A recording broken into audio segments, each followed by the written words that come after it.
Muito bem, boas tardes. Eu sou o Flober Bajuleira, diretamente de Doha, no Catar, e você está no HGP Online, o seu programa dos grupos de História, Genealogia e Genética Paraibana e Pernambucana no Facebook. Hoje, dia 13 de setembro de 2020, são 16 horas e 8 minutos, horário de Brasília, 22 horas e 8 minutos aqui em Doha, no Catar, né? Fica perto de Dubai. Muito bem. E nós temos uma programação especial hoje, nesse domingo, né? Hoje nós estamos apresentando essa live especial, onde em 3 segmentos nós vamos apresentar uma ferramenta que pode nos auxiliar em nossas transcrições paleográficas. Faremos uma prática também de como usá-la e depois faremos uma rápida sessão, né, com uma compilação, como eu falei, com perguntas e respostas que estamos encontrando nos grupos do HGP da Paraíba e Pernambuco. E também são algumas das perguntas encontradas em outros grupos de genealogia e história. Na sequência, nós vamos mostrar também um pequeno tutorial que vai nos ajudar a responder a maioria dessas perguntas que nós temos recebido nesses grupos de história, genealogia e genética. E ao final, nós partiremos para suas perguntas e comentários, né, se tiverem, em que vocês comecem a enviar agora. Bora lá? Mas antes de começarmos essa sessão especial do HGGP Online de hoje, roda a vinheta.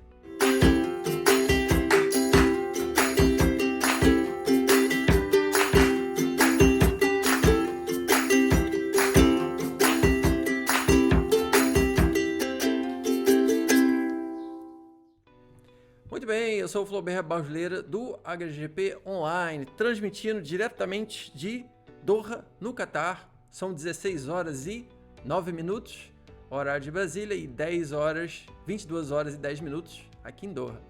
E você que está online conosco, está assistindo ao vivo a nossa live através do Facebook, dos grupos do História, Genealogia e Genética Paraibana e Pernambucana. Lembrando a vocês que nos assistem que ao final desse programa, esse vídeo ficará disponível aqui nos grupos e também será disponibilizado a partir de amanhã no nosso mais novo canal do HGP Online no YouTube. Se você ainda não assistiu às nossas lives anteriores, fique sabendo que nós já compartilhamos muitas dicas e sugestões de como fazer a sua própria árvore genealógica. Isso mesmo. Nós falamos da importância de entender a história e a geografia da região que nós estudamos, além de entrevistas imperdíveis com os nossos convidados, que na realidade são as estrelas do nosso programa, compartilhando as suas inéditas técnicas de estudo.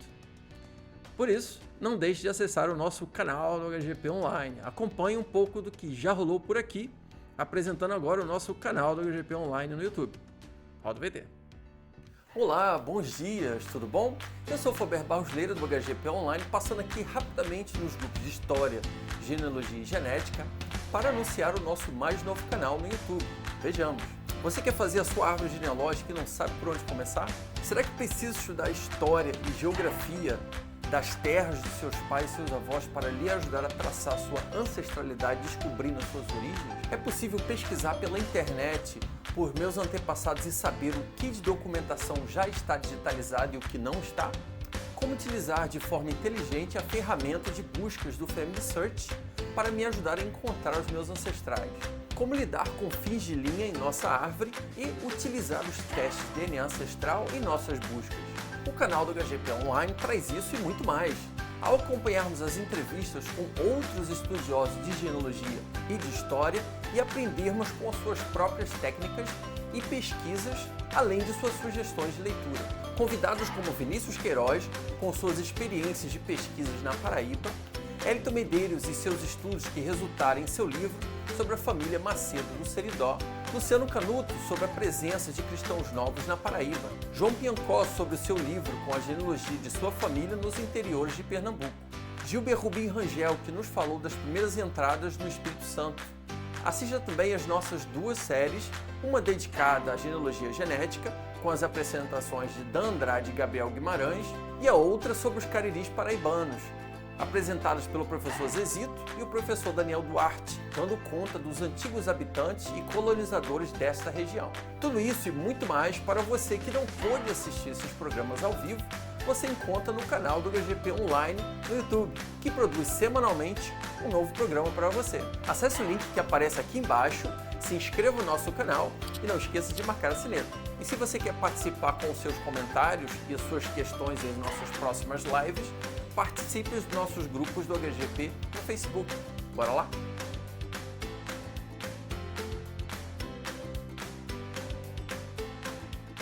Muito bem, então esse é o nosso mais novo canal do HGP Online no YouTube. Lembrando que durante as duas últimas edições nós tivemos a presença de Vanderlei de Brito, ele que é o presidente do IHCG lá de Campina Grande, que nos levou a uma viagem histórica à antiga Vila da Rainha, a atual Campina Grande, nos falando de seus antigos habitantes e colonizadores, além de trazer à tona vários momentos e vultos históricos da cidade. E no último domingo que nós conversamos com o Teldson Duete Sarmento, ele que é o presidente do IPGH, o Instituto Paraibano de Genealogia e Heráldica, que diretamente de João Pessoa nos deu conta do acervo da cidade, nos falou sobre as suas pesquisas nas ramificações de suas famílias e também sobre a formação do Instituto, nos dando muitas dicas de pesquisas.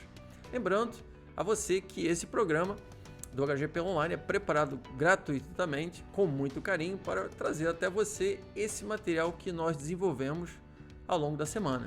E para poder nos ajudar a continuar a trazer mais programas com novos conteúdos e novos convidados, apenas necessitamos de sua colaboração através da sua inscrição. Você só precisa clicar lá, né, para se inscrever no nosso canal, né, aumentando o número de inscritos, né, porque nós precisamos chegar à marca de 1000 inscritos.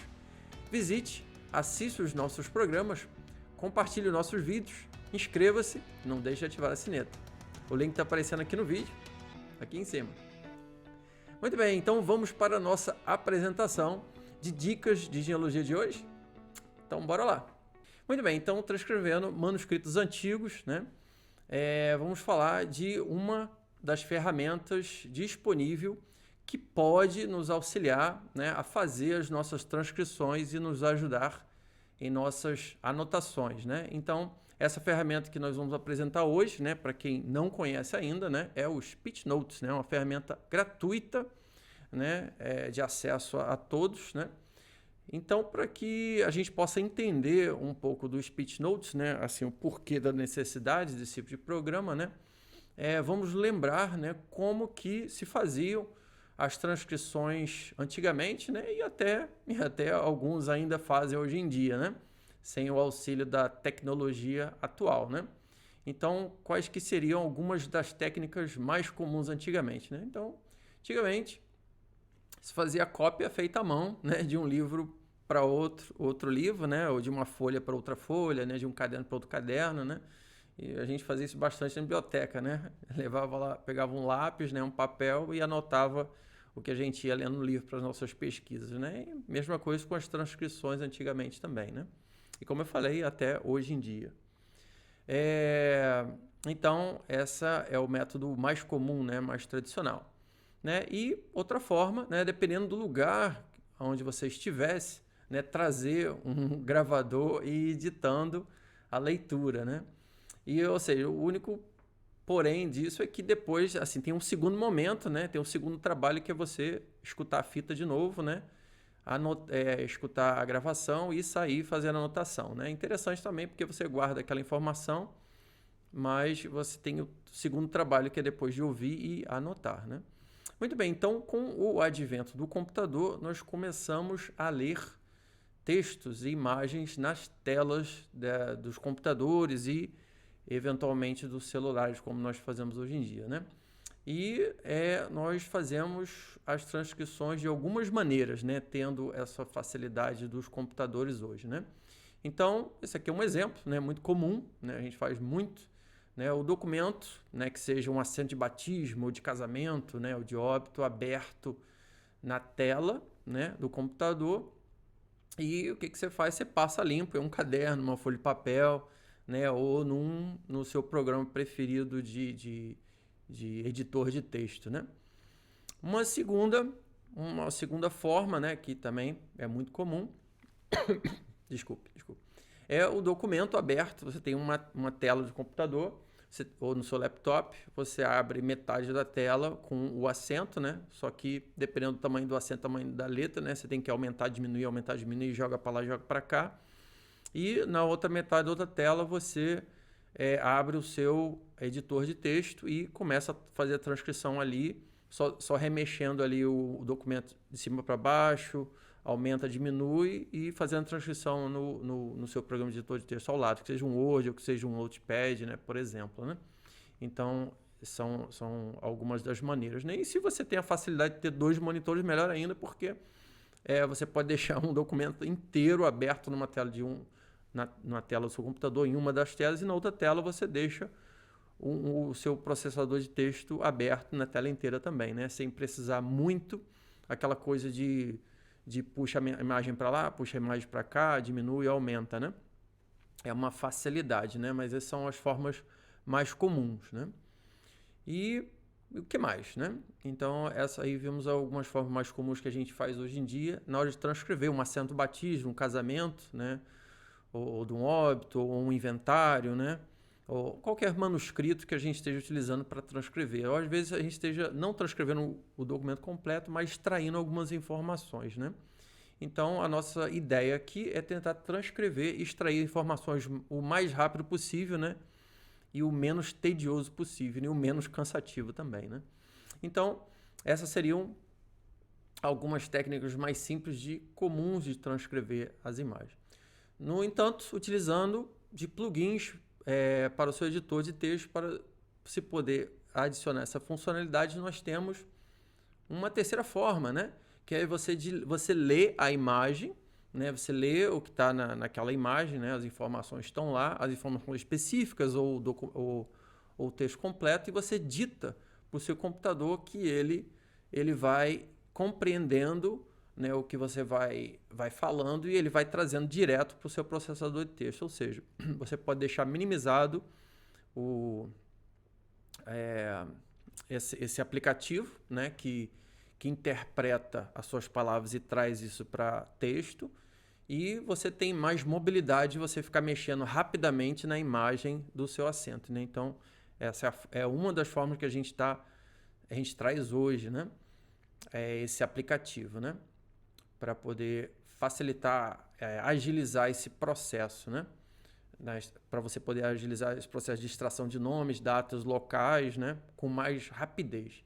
Então, vejamos essa sugestão que foi trazida pelo confrade Eurico Alves, lá do grupo de Genealogia FB, né? Lá de Portugal, né? Oferecida pelo aplicativo Speech Notes, né? Então, essa aqui é a logomarca, né, do aplicativo, né, o Speech Notes, né, é um aplicativozinho que você abre através do seu navegador, e ele reconhece, né, a sua fala, né, conforme for a sua linguagem, né, você tem como alterar lá também.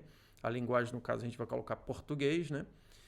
Então, é um aplicativo de internet para você poder digitar livre de distrações, rápido, fácil, usar, gratuito, né, que é o mais importante, né? Agora, o único porém é que ele só funciona no Google Chrome, né? Esse navegador do Google, né? Específico do Google. Então, eu tenho o Google Chrome aberto aqui exatamente só para isso, né?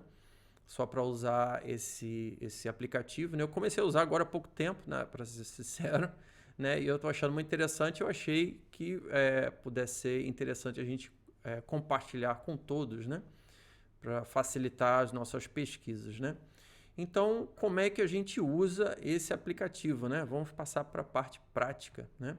Então, a primeira coisa, a gente tem que acessar o site, né? O site é speechnote.com/pt, né? Então, quando você escreve dessa forma, speechnote.com/pt, eu vou também deixar o link aqui na explicação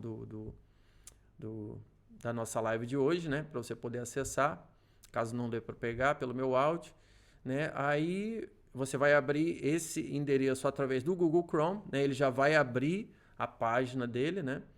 E ele tem logo esse símbolo do microfonezinho lá em cima, né? A partir do momento que você ativa, eu vou fazer uma prática aqui para ver como é que funciona, né? Para a gente testar essa funcionalidade, né? Então, quando você ativa esse microfone, né? O que vai acontecer? Toda e qualquer palavra que você falar no microfone, ele vai já começar a anotar, né? Então, é importante que quando você você ative esse microfone, né? Você seja já focalizado para fazer as suas transcrições, né? Ou seja, qualquer outra coisa que você fale, ele vai colocar junto, né? Então, ele te ajuda também a focar no que você está fazendo, né? Então, quando você acessa através do Google Chrome a primeira vez, né, ele vai abrir uma mensagenzinha, né, perguntar se você permite o site ouvir o seu microfone, né? Como você vai estar fazendo só um trabalho lá com transcrição, não vejo problema nenhum, né? Então, você clica em permitir, né? Então, o que você vai fazer em seguida, né? Como eu estou deixando escrito ali a instrução, né? Primeira vez, seu navegador perguntará se você permite o site ouvir o seu microfone, clique em permitir. Aí, quando você faz isso, você começa a ditar, né, o que você quiser ditar, lembrar de falar devagar e claramente, permita uma pausa entre as suas palavras, né, para ele poder compreender e não misturar, né, e não transformar em alguma outra palavra, né? Isso acontece eventualmente, porque às vezes a gente perde a noção de fazer esse pausamento, né? Mas aí tem como voltar e corrigir. E enfatize uma dicção correta para melhores resultados, né? Então, tem lá, os resultados intermediários irão aparecer no buffer, né? Então, toda vez que você está falando, o programinha começa a pensar, tentar interpretar o que você está querendo dizer. Uma vez que você terminou de dizer, você tem a opção, se você apertar o Enter, ele já entra a palavra, né? Se você não apertar o Enter, ele pensa alguns segundos mais para então determinar qual foi a palavra que você disse, né? Então, eu sugiro que assim que você terminar de mencionar a palavra, você já aperta o Enter, né? Que aí ele já tasca a palavra lá mais rapidamente, né? Não fica naquela análise. Mas a gente vai fazer isso na prática também, vocês vão ver como é que funciona, né? Então, é por isso que tem esse ABC lá, né? Então, pressione a tecla do Enter no teclado, né? Se você terminou de falar. Mas se você der um tempo, não necessariamente você precisa apertar a tecla Enter logo que terminar, né? Você pode deixar ele processar o que ele tiver processar e ele já entra a palavra logo em seguida. Quando você terminar a palavra, vamos supor que você queira mudar de linha, né? Você está fazendo uma extração de nomes, por exemplo, né? Vamos fazer esse exemplo de extração de nomes em um livro, né? Então, como é que eu faço, né? Então, essa é uma sugestão que funciona para mim. Você vê se funciona para você também, né? Então, normalmente, quando eu vou começar o ditado daquela página, eu digo, né? Assim, quando eu vou começar, né? Livro número 8, Monteiro, né? No caso, tô nomeando o documento, né?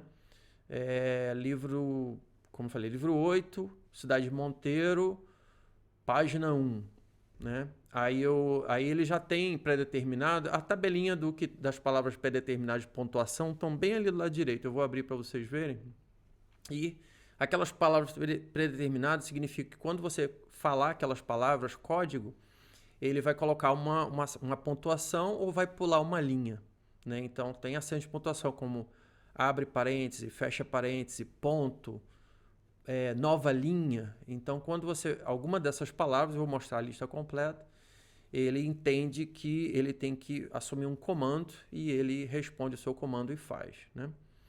Então, basicamente, né, essas são as instruções, né, instruções dadas até pelo próprio site, né? Eu já coloquei em prática, já consegui, né, já me ajudou a fazer a transcrição. Eu já fiz uns 2 ou 3 livros de Monteiro usando essa técnica, né? Não foi o livro todo, né? Porque não era a minha intenção era apenas fazer um índice para me facilitar minhas pesquisas, né? Então, eu só extraí na primeira vez que eu fiz, na primeira parte do livro, eu extraí apenas os sobrenomes, né? Porque me facilitaria buscar depois. E numa segunda sessão que eu fiz, eu resolvi dizer os nomes completos. Eu peguei um livro de casamentos, né? Então, o que eu ditava o nome dos noivos, o noivo e da noiva, e ia dando o número da página, né? Então, a página, na realidade, era o nome da imagem, porque depois facilitaria eu buscar a imagem. Então, desculpe. Eu tenho o número da imagem 100. Aí eu digo nova linha. Aí o programa pula para nova linha. Aí eu vejo o nome dos noivos lá. Aí eu vejo João da Silva e Maria da Conceição. Aí digo nova linha. Aí ele pula para a próxima linha. João Canabrava e Maria de Jesus. Aí digo nova linha. Aí ele já pula para nova linha. Né? E eu faço isso com todos os acentos daquela imagem. Quando eu terminar a imagem, né, eu mudar para a próxima página ou para a próxima imagem, eu já digo imagem 202, né, que é a próxima imagem. Aí continuo o ditado da mesma forma que eu fiz na primeira imagem, e por assim vai. Porque depois, se eu precisar buscar alguma pessoa, algum nome nesse índice que eu criei, depois facilita, né? Porque depois eu faço uma busca nos nomes e depois eu vejo em qual imagem estão aqueles nomes, né? Que aí eu consigo depois olhar os detalhes sobre cada acento. Então é uma forma que me facilita, né? E é claro, né? Dependendo do seu tempo e a sua disponibilidade, você pode ditar o acento completo ou também ditar o nome dos padrinhos, ou se aparecer o nome dos padrinhos, porque você está lendo os nomes, né, do casal. De repente você dá uma olhada e vê que o nome dos padrinhos talvez é algum nome, sobrenome interessante, né, que é interessante lembrar aquilo. Então não custa também você mencionar padrinhos, 2 pontos, aí você diz fulano de tal e fulano de tal, nova linha, aí pronto. Você já registrou sem precisar usar aquela técnica de dois aplicativos abertos ao mesmo tempo. No caso, o aplicativo de imagem e o aplicativo de texto. Esse você também deixa 2 aplicativos abertos, mas você não precisa ficar escrevendo no outro, né? Então você tem como focalizar num só e você fala, né? E porque de mais a mais você vai ter que ler de qualquer jeito, né? Se você vai ter que ler de qualquer jeito, né? Então, ao invés de você ler mentalmente e ir passando, você lê em voz alta e ele já grava, né? Então, esse que é o grande lance. Bom, então, acho que suficiente de falar, né? Vamos partir para a prática, né? Esse aqui é o site do Speech Notes. Você não precisa pagar. Você só acessa. O único porém que você tem que acessar apenas com o Google Chrome, né? Então eu estou aqui com o Google Chrome aberto, né? Esse símbolozinho do Google. E você acessando esse endereço speechnotes.co.pt/pt, ele traz você já. O meu aqui já está no português Brasil, né? Então, assim que eu ativar esse microfone aqui, tudo que eu falar, ele já vai começar a gravar. Então, quando eu começar a gravar, aí eu já não vou conversar com vocês, que é para não atrapalhar e não sair outras informações aqui. Eu vou fazer até um exemplo depois que eu terminar. Eu vou fazer só uma imagem, né, com apenas 2 ou 3 nomes, né, para não ser tão tedioso. Vocês só verem a funcionalidade desse aplicativo, né, e ver se é interessante. Estão me ouvindo ainda, né? Áudio tranquilo. Valeu, Cristiano. Então, beleza. Bora lá, né? Bora lá para ação, né? Então, mais uma vez, eu abri o Speech Notes nesse link, né? speechnotes.co/pt. Né? Como o meu já está no português aqui, eu não precisei, né? Mas se você vai acessar a primeira vez, tem que escrever speechnotes.co.pt/pt, né? Mais uma vez, eu vou deixar depois o link aqui embaixo, né? Então, ele aqui do lado, olha só. Ele já está a plataforma de texto dele aqui, né? E aqui do lado são os comandos de voz. Então, ele já tem pré-determinados comandos de voz em português. Então, toda vez que eu falar ponto, ele vai inserir um ponto. Se eu falar vírgula, ele vai inserir uma vírgula. Se eu falar interrogação, ele insere interrogação. E assim por diante. Desculpa, quais são os mais importantes aqui de lembrar, claro, né? Mas ele está sempre aqui do lado para você ver qual que é, né? Abre parêntese, fecha parêntese. Outra informação que é importante é a nova linha. Aqui, ó, tá vendo? Nova linha. Quando eu falo nova linha, ele dá um Enter e passa para a linha de baixo, né? Então, isso é importante também. Então, tá aqui a colinha dos comandos de voz do que você quiser inserir no texto, né? Então, já que está na posição, eu vou abrir a minha imagem que já está aqui no ponto também. Eita, essa aqui. Muito bem, a imagem está aqui do lado, né? Estou dividindo a tela aqui. Não precisa, né? Eu não preciso dividir a tela, mas eu vou dividir a tela para vocês verem o resultado. Eu tenho como minimizar e deixar o meu documento todo aberto, né? Esse que é o grande lance desse aplicativozinho, né? Eu sei que o Word, né, o Excel, eles também têm essa funcionalidade, né? A única coisa do Word e do Excel é que são aplicações pagas, né? Para quem tem, aí é ótimo, né? Usa essa parada de ditado do Word e do Excel, né? Mas quem não tem, então essa aqui é uma outra solução alternativa, né? Ou então, se achar que é muito complicado, você configurar no Word e no Excel para que ele possa entender o que você está falando e ele colocar no texto também. Essa é uma opção mais rápida, né? Sem precisar de configuração nenhuma, né? Muito bem. Beleza, então vamos fazer aqui, né? Vamos começar aqui, eu já tenho uma imagem, né? Essa aqui é a imagem 3005, né? Talvez está pequeno aí para ver, né? O número da imagem, mas eu estou vendo aqui é 3005. Mas o que importa é o exemplo, né? Então, o que eu vou dizer, né? Eu vou simular, né, que a gente está começando esse livro, né? Eu vou dizer o número da imagem e vou começar a ditar o nome aqui da pessoa e vou dizer o nome dos pais, né? Aí vou passar para o segundo e pronto, vou fazer apenas 2, porque aí o resto do processo é o mesmo, né? Vou fazer 2 e vou simular que eu vou passar para a próxima imagem e fazer mais um, né? Eu acho que isso já dá para entender como é que é o funcionamento dessa ferramenta. Então, vou clicar aqui no início, né? Vou clicar. Quando eu clicar no microfone, pronto. Aí eu já não converso mais com vocês, eu vou só focalizar no que eu estou fazendo aqui para exemplificar. E como eu falei, eu posso deixar minimizado, posso abrir a imagem toda, mas só para vocês verem ele trabalhando aqui, eu vou deixar lado a lado. Certo? Muito bem. Então, vou clicar aqui.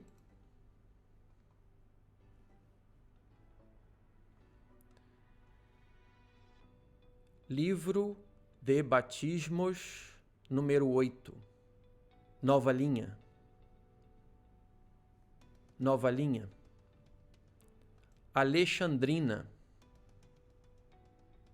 Nova linha. Francisco Tavares de Oliveira e Cândida Maria da Conceição. Nova linha. Nova linha. Juliana. João Alves Bezerra e Salvina Maria da Conceição. Nova linha. Nova linha. Imagem 3006. Nova linha. José. Nova linha. Antônio José de Barros Brandão. E Firmiana Fausta da Trindade. Nova linha. Nova linha. Agora eu estou fazendo um exemplo de tudo que eu falar, ele começa a copiar.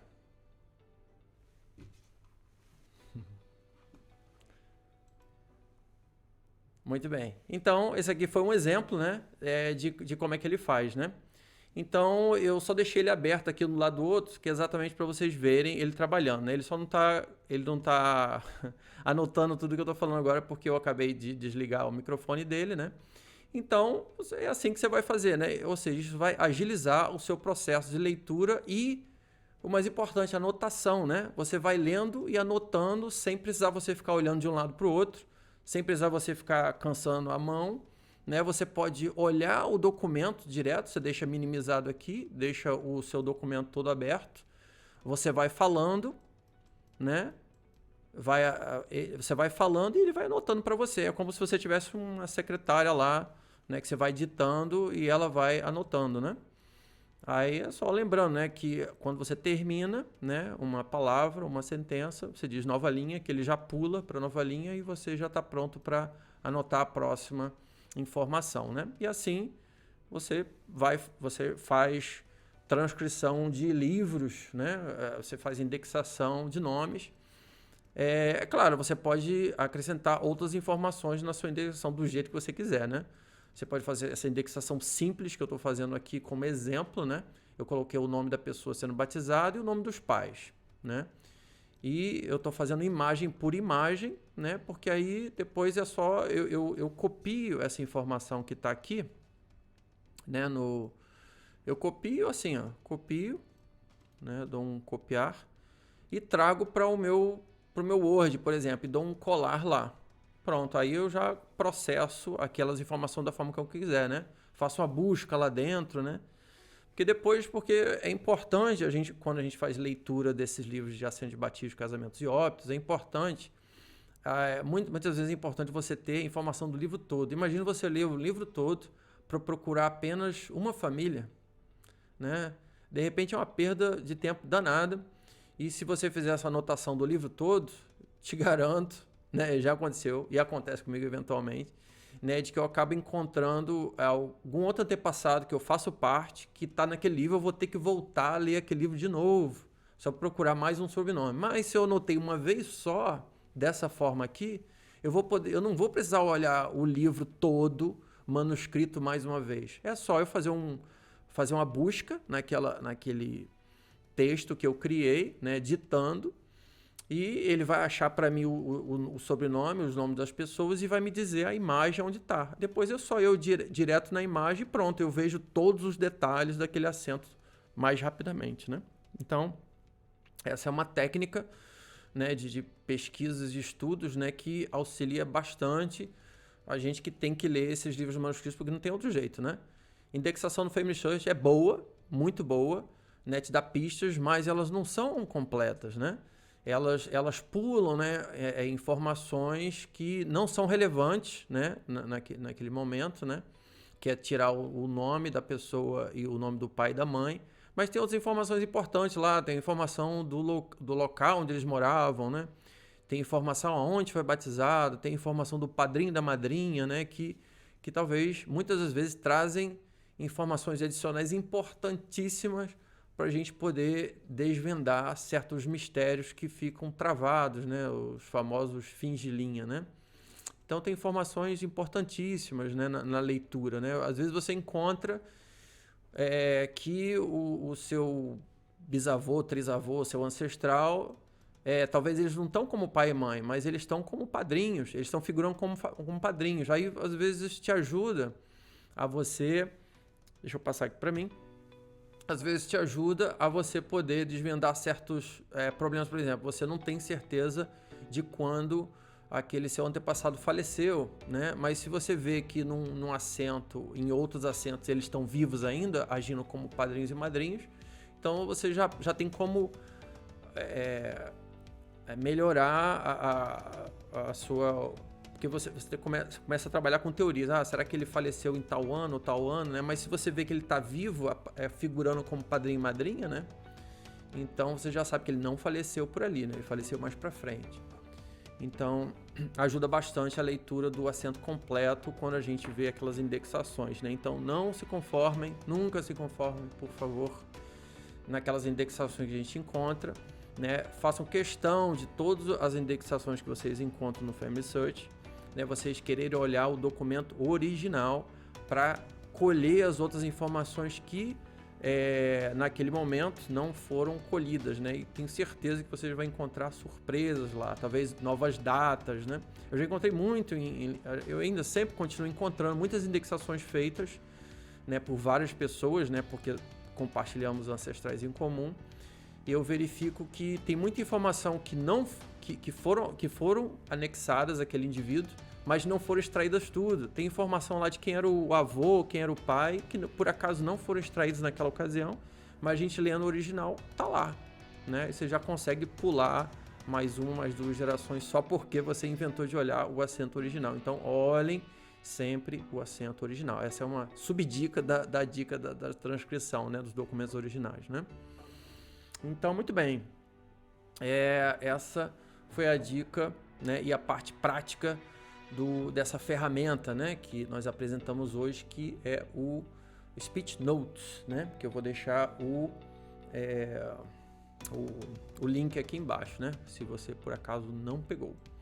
Então, vamos voltar aqui nos comentários, né, depois dos problemas técnicos com áudio, né. Então, quem mais? Vamos ver quem mais está aqui online junto com a gente, acompanhando, né? A Cristiane Caldeira, ela tinha comentado antes da gente começar, né? Pescaria da semana foi boa. Achei o nome do meu tetravô relendo um livro de casamento de São Lourenço da Mata. Que bom, Cristiane. Pô, é sempre uma vitória nós encontrarmos um nome novo, né? A gente subir nas nossas pesquisas, né? Leonor Medeiros, tudo bom, Leonor? Boas tardes. Seja bem-vinda mais uma vez. O Teldson Duete Sarmento está lá conosco também. Boa tarde, desde João Pessoa. Estamos para mais uma tarde de aprendizado. Aprendemos juntos, Teldson.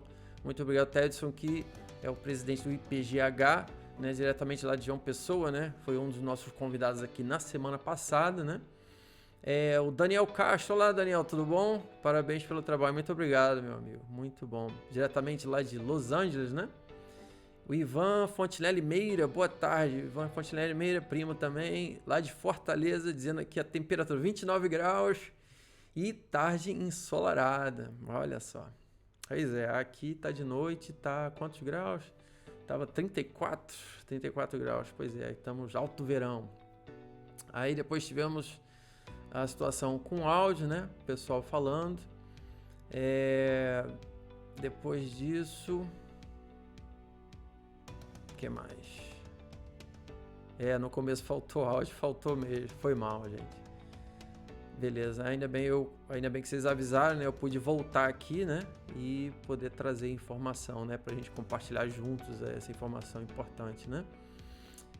O Zaniel Nunes, né? Comentando aqui, muito bom esses recursos, né? Ficar escrevendo e lendo os arquivos ao mesmo tempo é dispendioso em termos de tempo, isso é verdade. É dispendioso sim, né?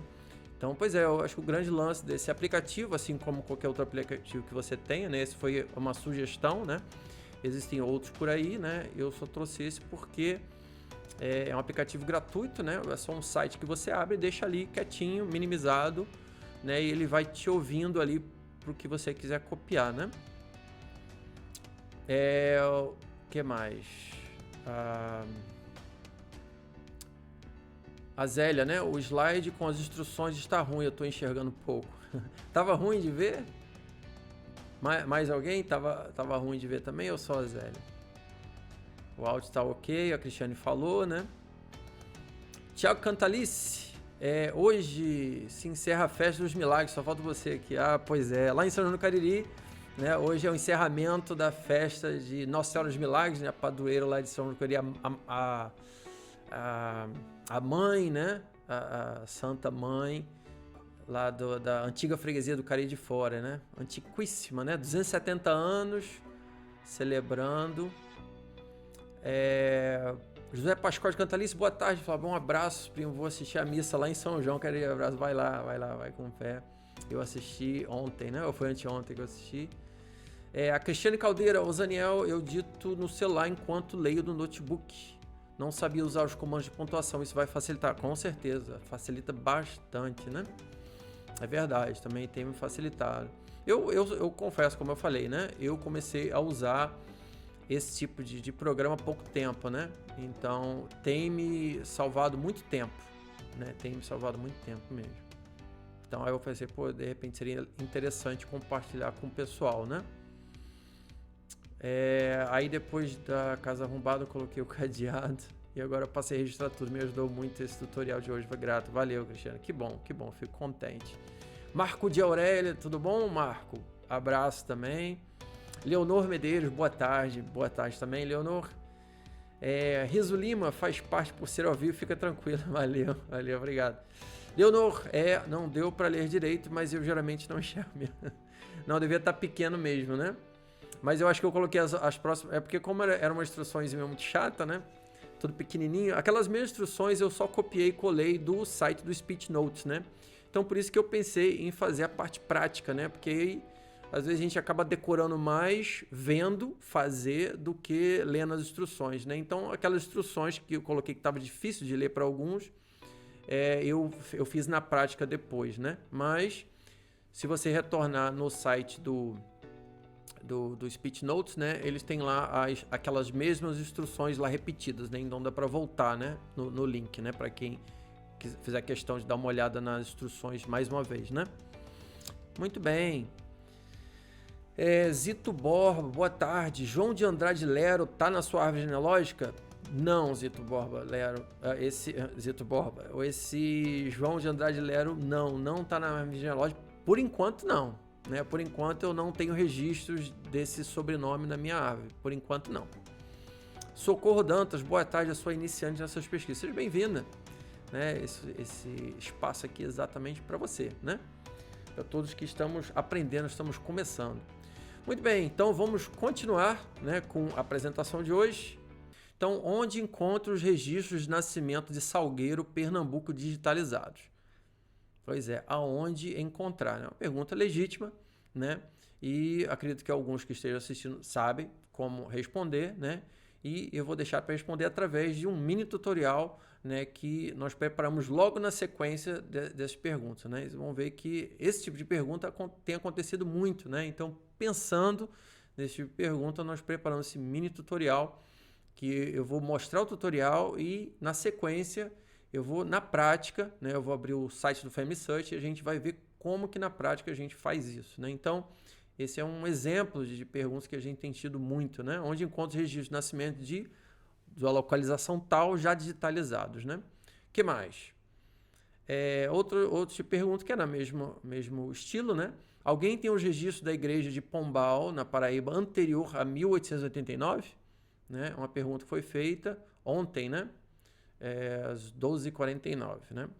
Então, a resposta também vai ser a mesma, né? Que eu vou dar na sequência depois que mostrar as perguntas, né? Outra pergunta foi feita ontem, né? Alguém pode me ajudar a encontrar os registros de batismo da paróquia de Santo Antônio, Campina Grande? Sim, podemos, né? Nós vamos ver como, né? Nós vamos ver na prática como fazer isso. Boa noite, pessoal. Onde vocês pesquisam os anos 1700 pela internet? Grato. Pois é, aonde pesquisar os anos 1700 pela internet? Essa pergunta é interessante porque a resposta é a mesma, né? E vai ajudar se for trazido a informação do local, né? 1700 aonde, né? No Brasil, nos Estados Unidos, Portugal, né?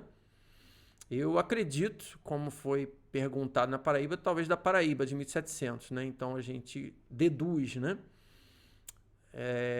E a gente vai responder isso também. Então essa é uma outra pergunta, né, que trouxeram no grupo. Meu muito obrigado aos administradores pela inclusão no grupo, né? Fez essa postagem, muito obrigado, de nada, né? É um prazer tê-lo sempre, né? E logo a mesma pessoa que postou esse agradecimento, ela fez um comentário embaixo, né? Ou seja, a parte mais importante, né, ficou para depois. E nem todo mundo que lê esse agradecimento vai ler depois os comentários, ou seja, a pergunta principal não ficou em evidência. Não? Então eu sugiro, né, que abra-se uma nova postagem exatamente com as suas informações e o seu questionamento, né, para facilitar todas as pessoas que leem, né, irem direto para a pergunta, né, e para as explicações na postagem principal, né? Porque, como eu falei, né, nem todo mundo vai ler depois aqueles comentários seguintes, né? Porque pensa-se quando tem um agradecimento o pessoal dizendo muito de nada, né? Então é uma sugestão de facilitar as pessoas responderem mais rapidamente as suas questões, né? Então, o que mais? Passando aqui para o próximo. E essa aqui a gente já comentou. Essa aqui é uma outra pergunta também, uma outra postagem interessante. Encontrei os pais de Catarina Almeida da Conceição, minha bisavó paterna, Ótimo. Aí ela pergunta, São José Fernandes Pimenta Desculpa, ajudem-me, né? Então, quem estiver postando assim, né? E não é essa única pessoa que posta assim, né, eu já vi outras postagens da mesma forma, né? É interessante, né, para quem posta esses auxílios, né, de leitura paleográfica, que eu também posto, né? É importante, né, pedir ajuda de outras pessoas para ler a leitura. Então, para que outras pessoas possam ler e ajudar a fazer a leitura com a melhor exatidão, eu sugiro, né, quando as pessoas postarem essas ajudas paleográficas, né, postem a página inteira, né, com uma boa resolução, né, de preferência não tirada a foto com o celular numa tela, né, porque aí a imagem fica mais distorcida ainda, né. Então, me parece, né, julgando pelo fragmento que foi postado, é um fragmento bem pequeno até, né, não dá para ver as laterais, né, nesse fragmento, me parece que é uma imagem do Family Search, né, e sendo assim, né, a minha sugestão é coloque o seu fragmento lá e coloque também o link da imagem completa, né, porque isso facilita. Quem for ajudar a ler, né, porque é importante. Por que é importante a página completa? Eu explico, porque nem todo mundo sabe o porquê que é importante. Eu até entendo para quem posta o fragmento, a ideia de quem posta apenas um fragmento é que a pessoa quer focalizar no problema, né, para poder facilitar para quem vai ler. Na realidade, dificulta quando é uma questão de leitura paleográfica, né? Então, por quê? Por quê? Porque, na realidade, quando a gente está lendo uma leitura paleográfica, é importante que tenha o documento completo, porque a gente faz comparações entre uma letra e outra do documento. Por exemplo, né, a gente sabe que isso aqui é um F, né? José Bento, né? Pronto, a gente já sabe que aquele é um J, aquele é um O, aquele é um S, é um E, do José, né? E o Bento, sabe que é um B, um E, um N, um T e o O. Quando aparecerem outras palavras que são mais difíceis de entender, a gente começa a comparar as letras que a gente vê no resto do documento com aquela que está difícil de entender, para exatamente montar aquele quebra-cabeça e entender o que está escrito ali, né? Na maioria das vezes, a gente faz leitura paleográfica dessa forma, né? A gente vai analisando as outras letras, colocando uma do lado da outra para poder entender aquela que é mais difícil de entender. Muito bem. Essa aqui seria como... Na realidade, eu estou só explicando como a gente pode postar, que pode facilitar para quem for ler, né? Para quem for ler depois, tentar ajudar a interpretar, né? Então, é importante que você coloque o link da imagem para que as pessoas que vão lhe ajudar, elas possam olhar a imagem completa e analisar as outras letras e tentar te ajudar. Então, a próxima, mesma situação. Alguém poderia me ajudar, por favor? Ao final da primeira linha começa a matéria. Essa aí, o fragmento está menor ainda, né? Então, mais uma vez, um exemplo da importância da gente colocar o link da imagem completa para facilitar para quem for ajudar, né? E essa aqui é uma outra, né? Essa foi mais recente. Boa tarde, pessoal. Foi de ontem, se não me engano. Boa tarde, pessoal. Sou nova aqui. Estou pesquisando a família do meu esposo, né? Fulano de tal. Alguém tem alguma informação? Obrigado, né? Então, pois a informação é uma informação que é uma informação mais desafiadora da gente encontrar resposta. Por quê? Porque não foi dado o nome, né? Na realidade foi dado um sobrenome, né? E não foi dado mais informações, tipo qual seria o ano, né? Ou o ano aproximado dessa família, qual a localização, né? Porque aí, quando a gente dá a localização e uma época aproximada, né? Facilita para quem for buscar mais alguma informação para quem pergunta, né? Então, essa é uma outra sugestão para a gente trabalhar as nossas perguntas para ajudar, para facilitar, para que outras pessoas possam nos ajudar, né? Então, esse é um outro exemplo. O que mais? Tutorial de achar documentos, né?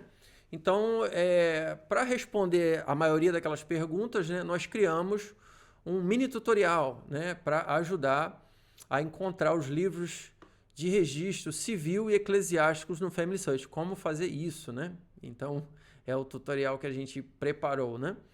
Então, onde está esse tutorial, né? Esse tutorial está no site. Não precisa colocar o www, você coloca o Cariri de Fora, Wixsite, caridefora.wixsite.com/hggp, se por acaso não estiver aparecendo direito as letras aí, né? Você coloca direto no seu navegador Cariri de Fora, tudo junto, .wixsite.com/hggp, né? Então, acessando lá, nós colocamos há poucas semanas atrás, né, esse mini tutorial, né, que é um passo a passo de como você encontrar a documentação de algum local, de alguma época, né, de alguma cidade, né? Então, como é que a gente faz isso, né? Eu vou mostrar o tutorial que está naquele link lá, e depois eu vou mostrar na prática como é que faz isso, né? Então tem esses dois formatos. Se por acaso a imagem não estiver clara, né, eu vou abrir o meu desktop, né, vou abrir o meu navegador e a gente vai fazer na prática como fazer isso, né? Respondendo a todas aquelas perguntas, né? A maioria das perguntas. Então, a primeira coisa, você abre o seu Family Search, você tem que ter uma conta no Family Search, é uma conta gratuita, para quem não tem ainda, é essencial. Não tem como a gente pensar em fazer genealogia se você não tiver uma conta no Family Search. É importantíssimo, é imprescindível. Então, abra uma conta lá, qualquer pessoa pode abrir, não precisa ser membro da igreja, né? Existe uma forma de você abrir sem ser membro da igreja também, é gratuito. Então, você vai lá, depois que você já fez o seu registro, tem lá esse menu lá em cima, logo depois do logo do Family Search, tem lá árvore familiar, pesquisar, recordações, indexação, atividade. Você vai em pesquisar, porque é exatamente isso que você está fazendo, você está pesquisando. Então, você vai em pesquisar, aí tem a opção lá, catálogo, você vai em catálogo, em seguida vai abrir essa janela, né? Depois eu vou mostrar na prática isso acontecendo em tempo real. Né, você vai escrever a localidade que você quer, né? Porque muitas vezes não adianta você saber uma data, mas você vai saber uma data, mas qual a localidade, né? Então, a primeira coisa, você tem que escolher uma localidade, né? Então, no caso ali, nesse exemplo eu coloquei Monteiro, mas você coloca a localidade que você estiver buscando, Rio de Janeiro, Minas Gerais, né? Qual cidade, né? Campina Grande, né? João Pessoa, né? Gabriel Monteiro em São Paulo, né? Parada de Monteiros em Portugal. Então, quando você começa a colocar o nome da cidade ali, ele já tem pré-definido umas opções, né? Então você digita, escolhe a sua localidade, põe ali, aí vai aparecer as opções que ele tem, né? No caso, nesse exemplo de Monteiro que eu usei neste exemplo, ele me disse que tem naquela primeira opção, né? Brasil, Paraíba, Monteiro, Church Records, que são registros da igreja paroquial. E a segunda opção tem lá, Brasil, Paraíba, Monteiro, Civil Registration, que é o registro civil, né? Os registros de cartório. Então tem dois tipos de documentação distintos, né? Tem os documentos da paróquia e os documentos do cartório. E a gente sabe que os documentos de cartório, eles só começam, tá lá a data, 1889 até 2006. Ou seja, para Monteiro, ele só tem essas datas. Por quê? Porque o cartório no Brasil só foi instituído, né, em 1874, mas só passou a operar de fato a partir de 1888. Né? E na realidade, em várias outras cidades só passou a operar em 1889. Por quê? Por causa da proclamação da República. Tá vendo? A importância de estudar um pouco de história para saber isso. Né? Então, não existe no Brasil inteiro registros anteriores, cartoriais, antes dessa data. Você vai encontrar apenas paroquiais, né? A gente já falou isso nas lives passadas, né? Para quem ainda não sabe, né? Então, muito bem. A gente vai, então, clicou naquela opção lá, no caso eu escolhi registros civis, né? Aqui tem o próximo passo, que é escolher o livro desejado. Né, ali tem lá as opções que me deu para Monteiro nos registros civis, tem lá o casamento livro 1, livro 2, livro 3, aí tem lá as datas, né? Então, no caso, nesse exemplo, eu escolhi o casamento livro 3, que compreende os anos de 1908 a 1911. Aí eu clico lá naquela câmerazinha, né? Desculpa. Eu clico na câmerazinha para eu poder ver as imagens, que é o que eu quero ver, né? Eu clico ali, clique, e pronto. Aí ele abre uma outra tela parecida com essa, né? Aí eu coloquei lá, você está pronto para pesquisar. Aí é só clicar na imagem, né? Ela amplia e você vai lendo lá um a um até encontrar os nomes que você está buscando, né? Imagem a imagem. E você pode ver que esse livro, por acaso, ele foi... Uma imagem são 2 páginas, né? É uma imagem para 2 páginas. A página do lado esquerdo e a página do lado direito. Então, ele foi fotografado, né? Digitalizado dessa forma. Aí você pode ver lá, né? Lá em cima. Tem 103 imagens, né? Então, tem o dobro disso. São 206 páginas no total, né? 103 imagens com 2 páginas cada. Então, dá 206 páginas. Muito bem. Então, você está pronto para pesquisar. Pronto? Será que é só isso? Será que é tão fácil desse jeito? Será que tem complicações? Pois é, tem complicações. Né? Então... Vamos falar das complicações nessas buscas que eu apresentei agora, né? Muito bem. Pode acontecer que você vai lá, né? E você encontrou a lista. Vamos supor que eu fiz lá a lista, né? Naquele local. E em vez daquela câmerazinha, deixa eu só voltar ali, ó. Em vez dessa câmerazinha bonitinha, né? Limpinha lá, você clica e ele já vai dar isso aqui. Pode ser que esteja nesse formato aqui. Aí esse aqui é o formato chato. Chato que eu quero dizer assim, mais complicado. Se ele tiver aquele desenho da chavezinha lá com a lupa, né, o problema é o problema da chavezinha, né? Se tiver aquela chavezinha ali em cima, significa o quê? É uma complicação. Significa que, como eu escrevi ali, né, eu vou ler, né, se a imagem não estiver clara.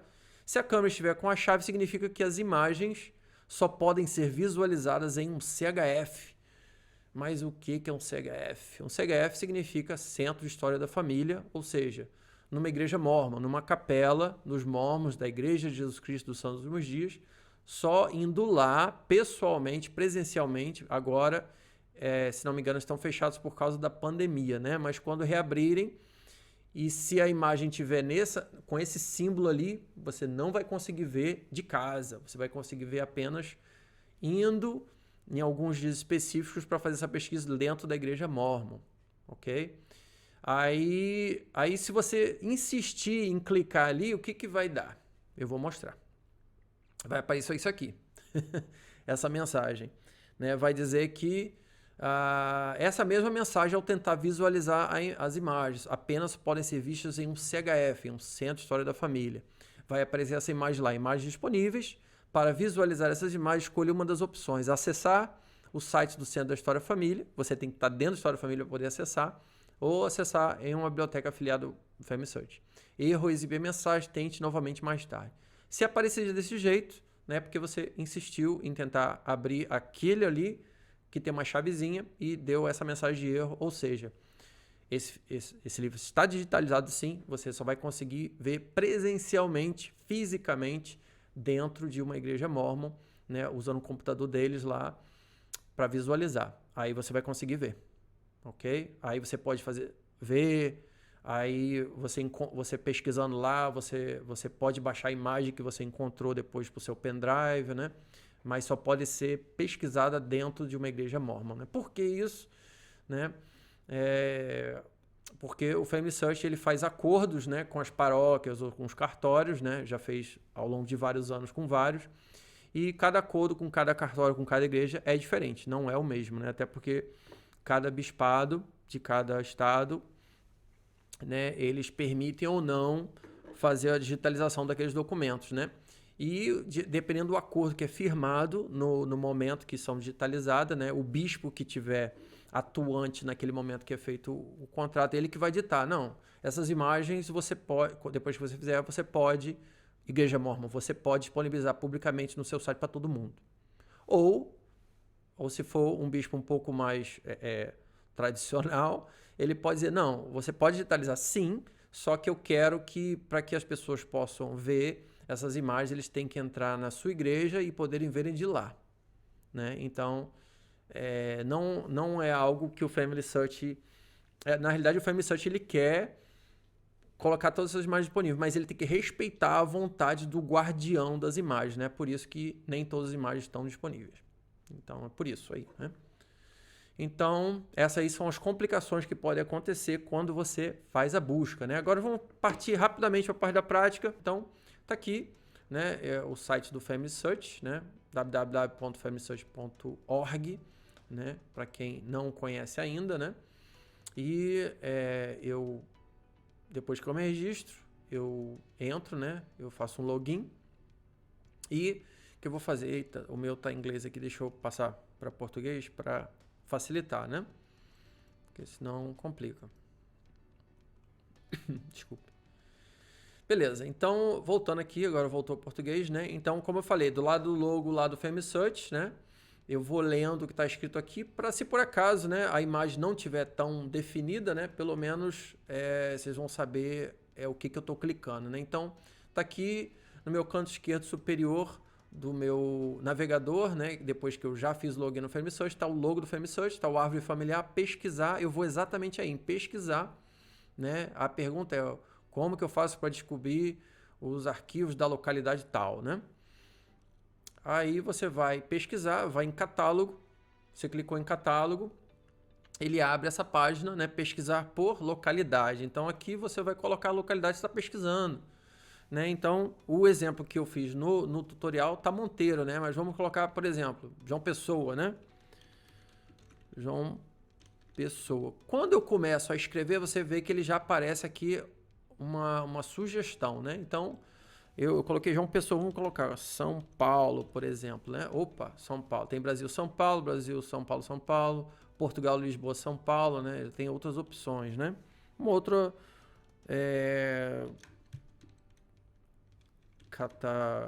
Cataguases, né? Minas Gerais, né? Tá vendo? Eu comecei a colocar Cataguases e ele já começou a aparecer alguma coisa, né? Então, só para mostrar assim o sistema inteligente que ele tem, né? Deixa eu voltar lá e fazer João Pessoa, né? Nesse exemplo prático. Cliquei, né? Escolhi aqui e clico em pesquisar, né? Aí ele me deu aquela segunda tela, né? Que eu tinha mostrado já no primeiro exemplo. Então, o que ele me deu aqui? O que ele tem no Family Search de documentos para eu poder pesquisar online, para eu poder pesquisar documentos digitalizados? Essa é a ferramenta número 1 para você buscar documentos digitalizados, né?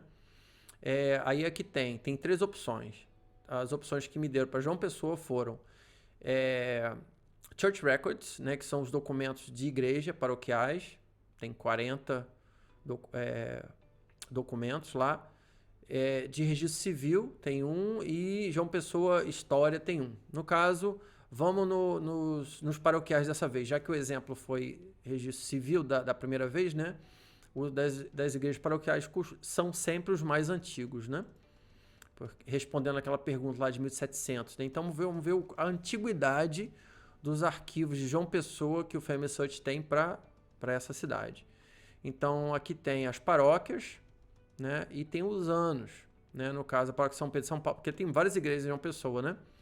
Então você vai aqui na igreja que você quer, né? Porque eu escolhi uma capital, né? Que tem muitas paróquias, né? Quando você escolhe uma cidade menor, tem uma paróquia só, ou 2 ou 3 no máximo, né? Mas quando são cidades capitais, a gente sabe que tem muitas igrejas, né? Então, por isso da importância de você saber a localidade para facilitar suas buscas, né? Senão fica exatamente uma busca no palheiro, né? Fica mais desafiador, né? Então, o Arquidiocese da Paraíba tem começando em 1822, né? Não é tão antigo assim, né? Deixa eu ver quais são os documentos que eles têm digitalizados, né? Que são os mais antigos. Os outros aqui são 1920, 1994, 2006, 1962, 83, 2002. Paróquias diversas, Arquidiocese 1894. Esse aqui, acreditem, esse é o mais antigo que existe digitalizado em João Pessoa. São arquivos de 1894. Não, 1822, me engano aqui, ó. 1822 são os mais antigos de João Pessoa. Pois é. Então, vamos supor que seja isso mesmo, né? Se não tiver aqui nessa lista, é porque não tem digitalizado ainda, né? Ou porque não existe essa documentação, ou porque não foi digitalizado ainda. Aí, como é que você vai saber, né? Se não tiver aqui no Family Search, né?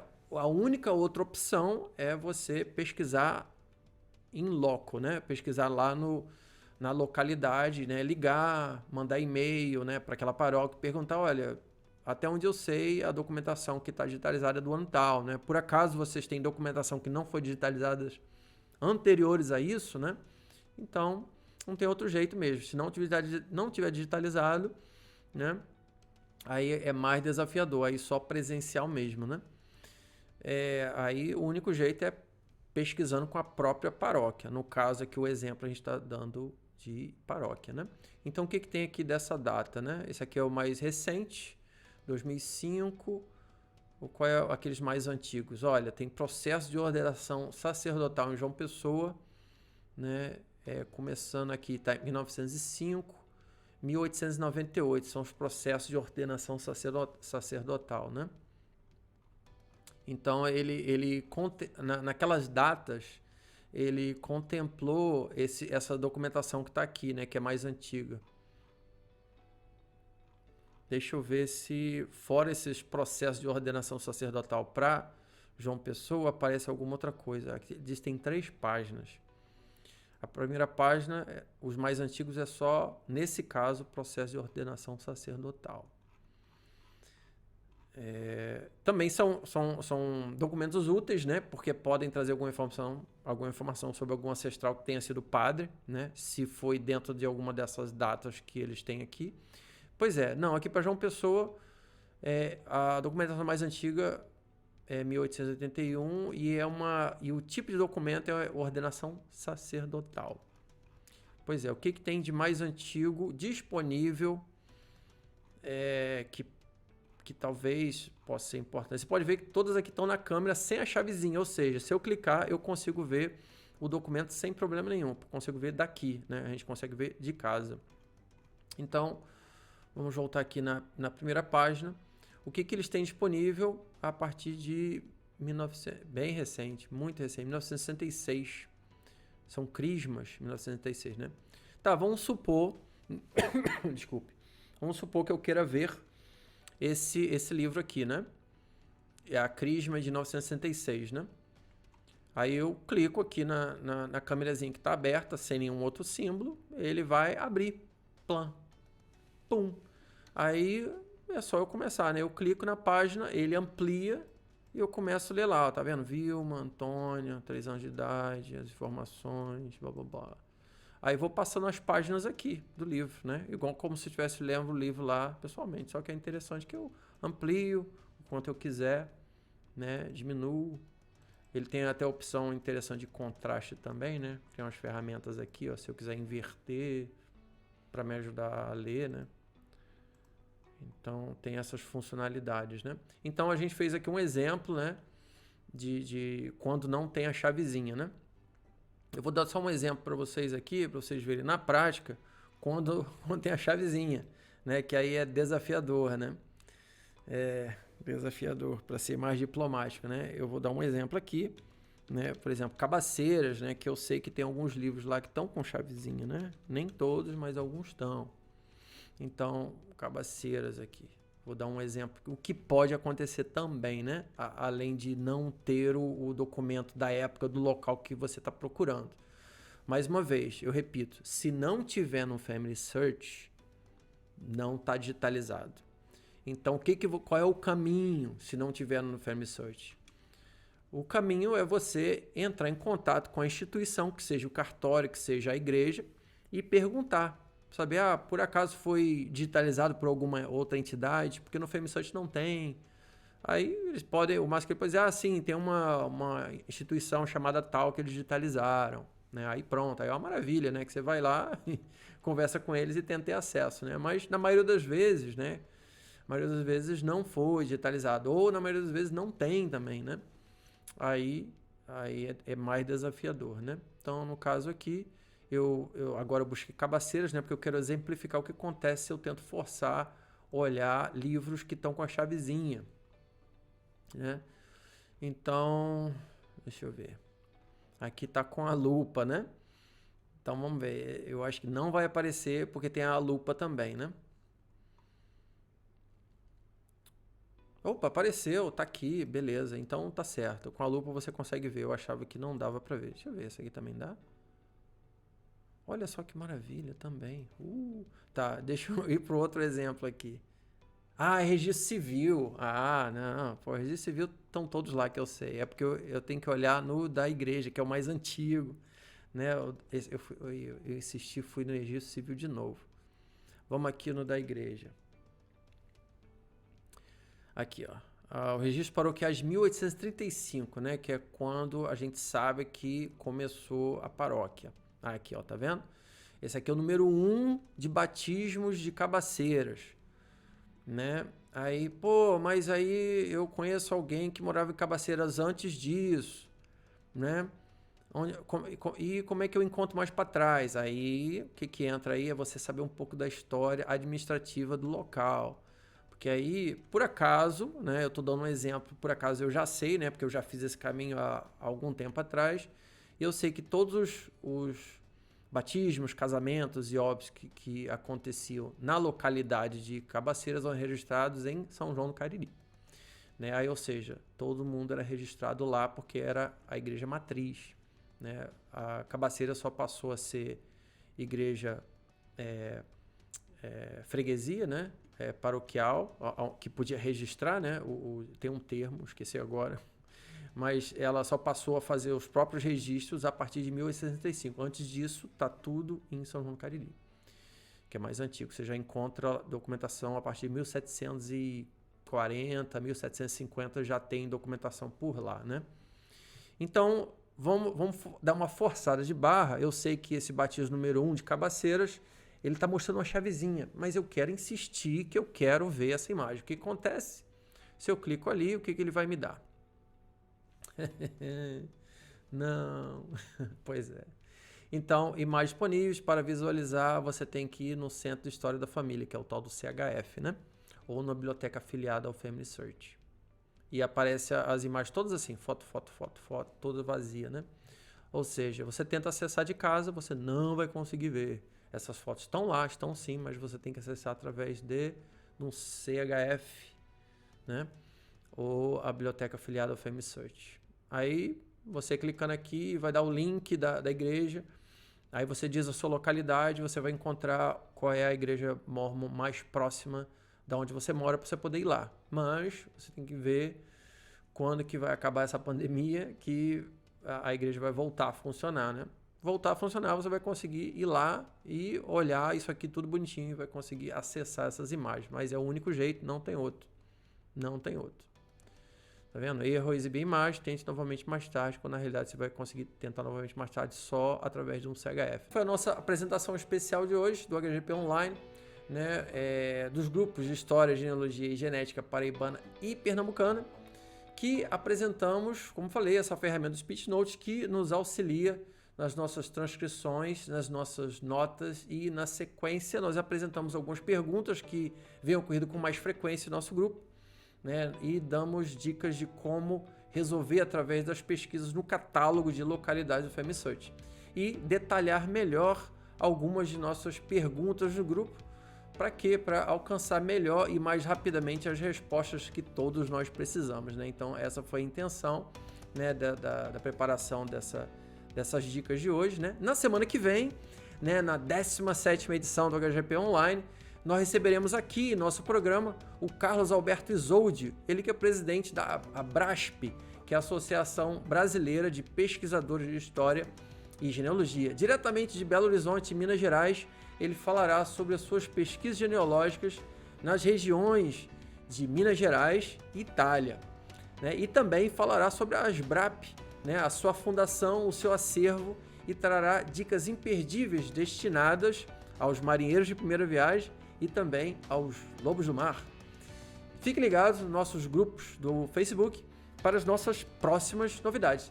Lembrando que o espaço aqui também é seu para trazer as suas pesquisas, suas sugestões, os seus comentários, compartilhar suas dúvidas e literatura relevante.